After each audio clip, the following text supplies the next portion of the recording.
Welcome to this video, which will show how to deploy your Flask web app to the internet using Heroku so that anyone in the world can access your web app. You will first need a web application, a web app that has been written using Flask. I have one here based on my Flask tutorials, and we will first, before we start the video, just check that your web app runs on your computer, because it is a lot easier to debug that everything works on your own computer before you put it on the internet. It's much more difficult to debug and troubleshoot problems once it's on the internet. So check that it works and check that you're happy with it. Once you have your Python file and your HTML files ready to put on the internet, then we are going to make an account on this site called GitHub. GitHub will store all of our code. It will have what's called a repository of code. So you'll click sign up and make your account. I'm not going to do that. I am going to sign in because I already have an account. Beautiful. Once you have signed in to GitHub, you will need to make a new repository to store all of your code. So you can click on New. Alternatively, you can click the plus sign up here and then go New Repository. Give your repository a name. A repository, by the way, is a place to put code, a place to store code. So give it a name. I'm going to call this my Twittle app. If you try to have spaces, that's not good. Just get rid of spaces, all lowercase, and then it's easier. So now my repository has a name. Don't worry about description. This is important though. Make sure that you click private. You don't want other people seeing your code because quite possibly you have secrets in your code that you don't want other people to see. So just make it private. Don't worry about any of these things. Just click create. Good. We've made a repository, a place to put the code. Once you see this screen, then you know that you have your repository set up. You can either put the code in it using the command line on your computer, but what I think is much easier is to click Set Up in Desktop. So if you click on this, I already have GitHub Desktop installed. If you don't have GitHub Desktop, then it will ask you to download a GitHub Desktop, which you'll have to do. It asks you to install GitHub Desktop, which you'll have to do. I've already done that, so I'm just going to click clone. Once I do, by the way, it will make a new folder in this location, in documents, in a folder called GitHub, in a folder called whatever the repository is, and that is where all of the code will be saved on your computer. Click on clone. So now this is cloning from GitHub, and it's cloning this empty repository that has no code in it. Beautiful. Okay, let's have a look at where that folder is on my computer. If you click on Show in Explorer, then it will take you to the folder for this repository, the folder on your own computer. And of course, it happens that it is completely empty. See, in GitHub, it's completely empty. So our job is to fill this folder with all of the files from here, all of these files that we've made. Now, you might not be sure how to find these files on your computer, but that's okay. You can just right-click and go Reveal in File Explorer. Then Windows Explorer or Finder, if you're on a Mac, will come up with the folder of these files. But hang on, weren't we just staring at an empty folder before? Yes, look, this one here, my Twittle app, as I've called it, is the folder for my GitHub repository. And this one is the one that I was working from before, where I originally made my website. We're going to have to move these across. Before I do, just to make sure there won't be any errors when I move it, I'm going to kill the server. You can click here and hold Control and press C, or you can click on Python and press Kill Terminal, or sometimes there'll be a bin icon that you can press. I'm going to go kill terminal. How violent. And then I will close Visual Studio Code. Now I can move all of these files over. Good. Do you notice that I moved them so that I don't have two different copies of the same thing? Now I can close the old one. And my files are in here. Where is it? There we go, in the my Twittle app folder inside GitHub, the GitHub folder. If I go to GitHub Desktop, sure enough, it has picked up on these files. It's noticed in green that I've added all of these lines of code. The way that GitHub works is I need to save all of these changes as one commit. A commit is a bunch of changes all together. Let's give this commit a name. I will call it first commit to GitHub. There we go. And then click on commit. Now it's saved all those changes together as one big change called a commit. If you click on history, you can see the commit there. This is the first commit I've ever done on this project. So there is only one. Let's go back to changes. Now I can publish that commit to GitHub. I can click on publish.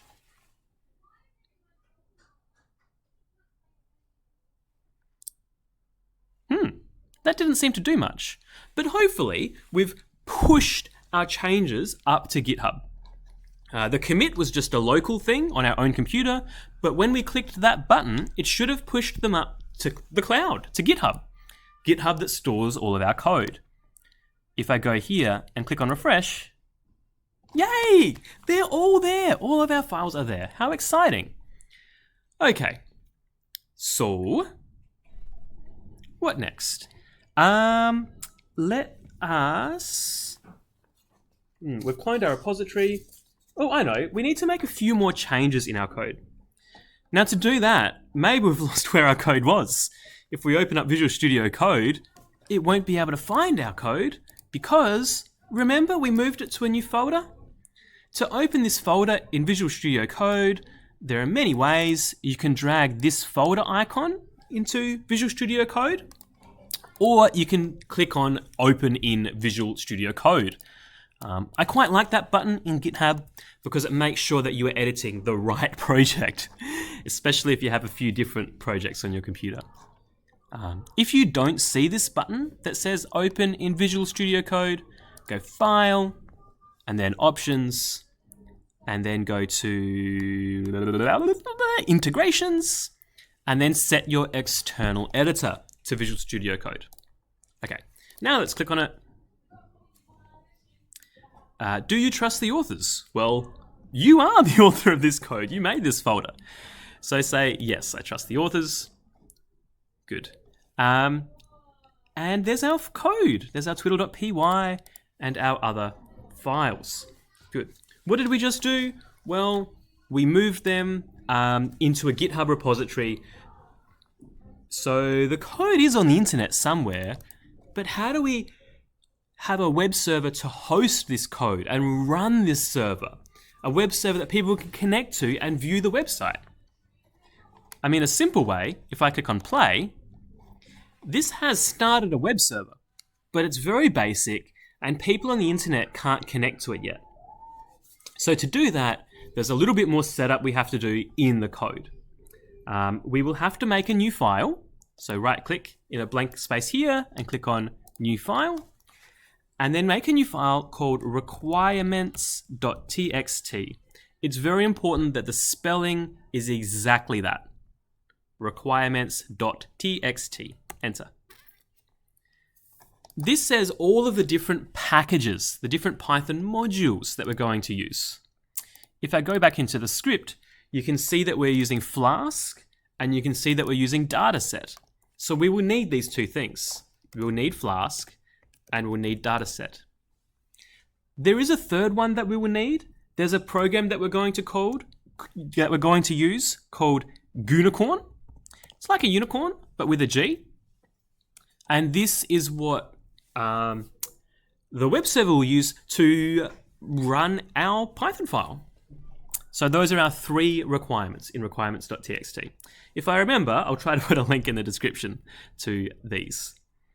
Okay, so now that you've got your file called requirements.txt, Flask with a capital F, dataset and gunicorn all lowercase, save it, Control S.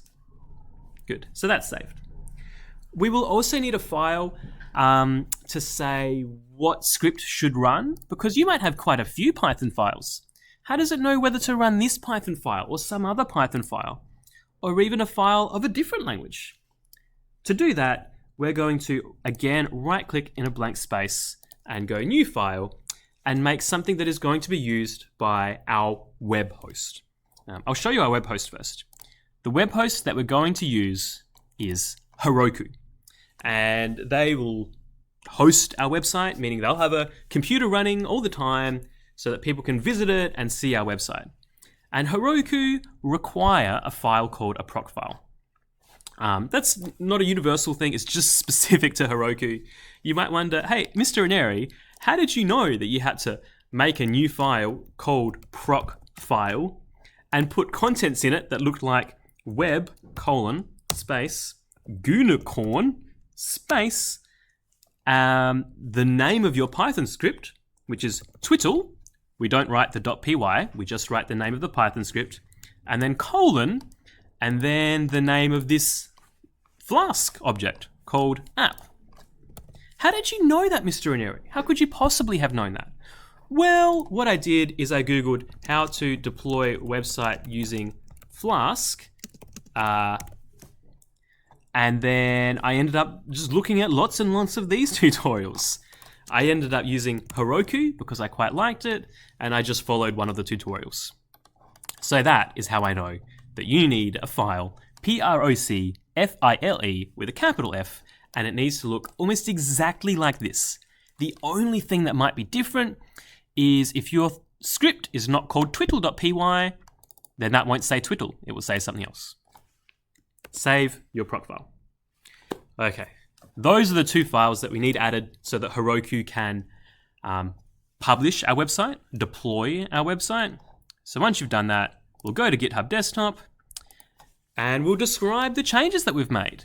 What have we done? Procfile, requirements.txt, getting site ready to deploy. When I say deploy, that means pushing it live so that it can go out to the world and be used, to publish a website. So those are the changes. We'll make a commit. So we'll click on commit and that will save those changes together. If I click on history, you can see that there are 2 commits now. I'll go back to changes. And now those changes are local on our computer. We commit, and then after we commit, we push. And that will push them up to the cloud. Specifically, they'll push them up to GitHub. Exciting. Okay, whew. Now we go into Heroku. We sign up to an account for Heroku. I am going to just log in because I already have an account. Now I've logged into Heroku. Now you're going to make a new app in Heroku. Does it sound strange that we're using 2 sites, GitHub and Heroku? Maybe, yes. They serve different purposes. GitHub stores all of the code and all of the different versions of the code, whereas Heroku hosts our website and lets people connect to our website. Heroku essentially are running this Python file just the same as you would when you click on play. That's what Heroku do. Okay, let's go make a new, create new app. The app name can be whatever you want. You might like to call it the same as the app the app name that you used in GitHub, although it doesn't really matter. And then click on Create App. The name is public, by the way, so I suppose that matters. Now we're ready to deploy our site. We're getting closer. We can deploy in a variety of different ways. I think it's easiest to use Connect to GitHub. Good. So you click on Connect to GitHub. It will ask you to log in, and you can click on Authorize to say that yes, you are happy for Heroku to be able to access your code in GitHub. Then you can click on Search, and that will list all of your repositories. And then you find the repository that you want. You probably only have one, and click on Connect. And this will establish the connection between Heroku and GitHub.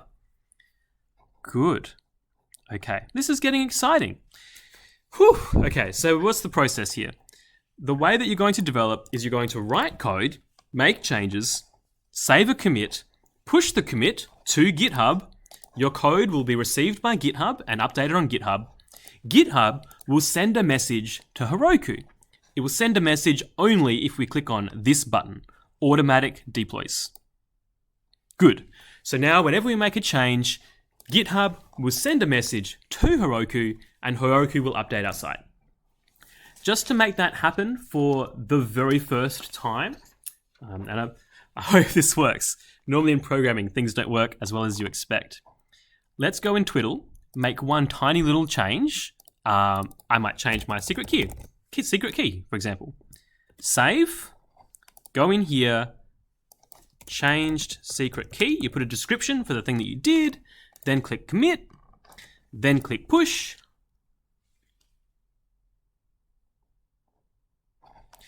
Then you go into Heroku. Hopefully it is now updating. You can click on activity to see how it's going. Build in progress, that's exciting. You can click on view build progress, and that will give you a little bit more information. You can see that it's installing SQLite and Python and all the different things that we will need. It's installing Gunicorn, Flask, successfully installed all these things. And apparently it is done. Now it's launching it. Yay! How exciting! Launch to Heroku. You can either copy this link or you can click on Open App, and that will show. Fingers crossed. I really hope it works. Come on, come on. You got this. Normally the first time it takes a long time to load because it has to start it up. And error. No. Oh dear. Application error. An error occurred in the application and your page could not be served. How sad. If you are the application owner, check your logs for details. So you can do this from the command line interface, the CLI, or there is an easier way, which is to go to Heroku and then go more and then click on View Logs. So the logs are information about what's happened on the site, and it says there was some kind of error. It was trying to listen on a port. You know, web server listens on a port, and then all the different people that want to connect to the site connect to that port. And it says that the address is in use. There are lots of ways you can figure out the problem. Standard way, copy, Google, paste, and then read every page on the first sheet, especially for Flask or Heroku. You can put keywords of things we're doing. But the real reason of the problem, hopefully this is the same thing. Dun, dun, dun, dun. There we go. The real reason is that we are running our app twice. Because if we go in our code, down the bottom of twittle.py, it runs here, yeah, app.run.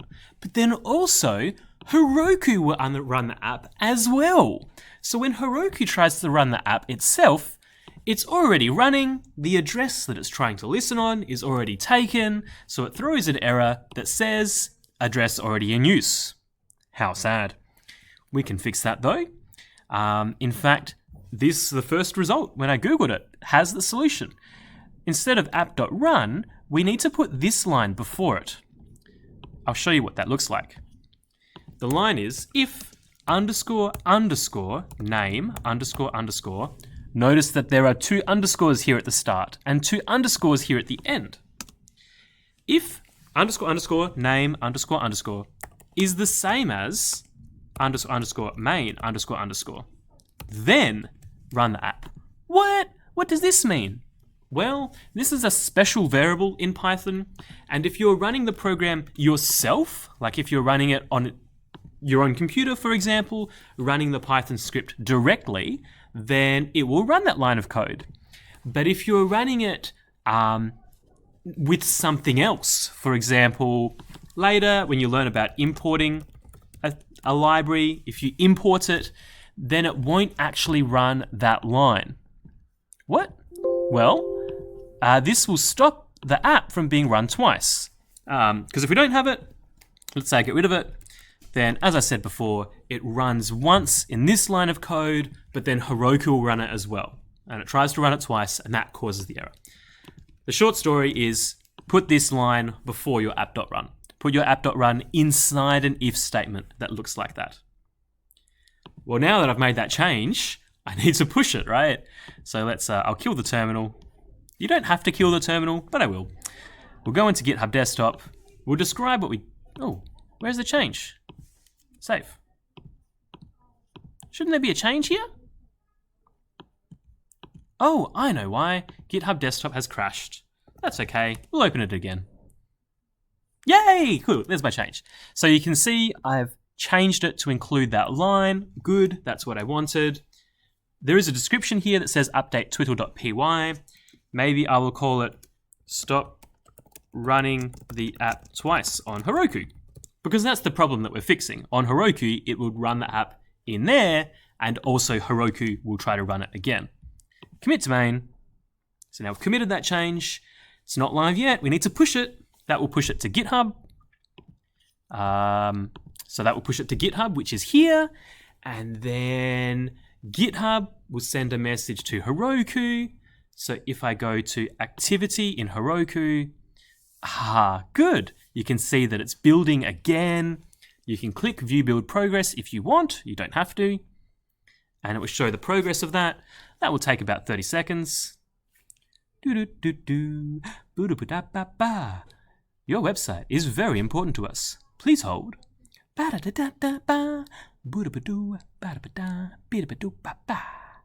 Good. Okay, so that's deployed. Now we can open the app again. Please work. Please work. Come on. You got this, Heroku. You've got this. Yay. And there is our website. This is a great site. And there it is, a full tutorial, start to end, of how you get your Flask web app online. You can get your own domain name if you want, but that is way outside the scope of this tutorial. For this tutorial, it'll be the name of your app.herokuapp.com.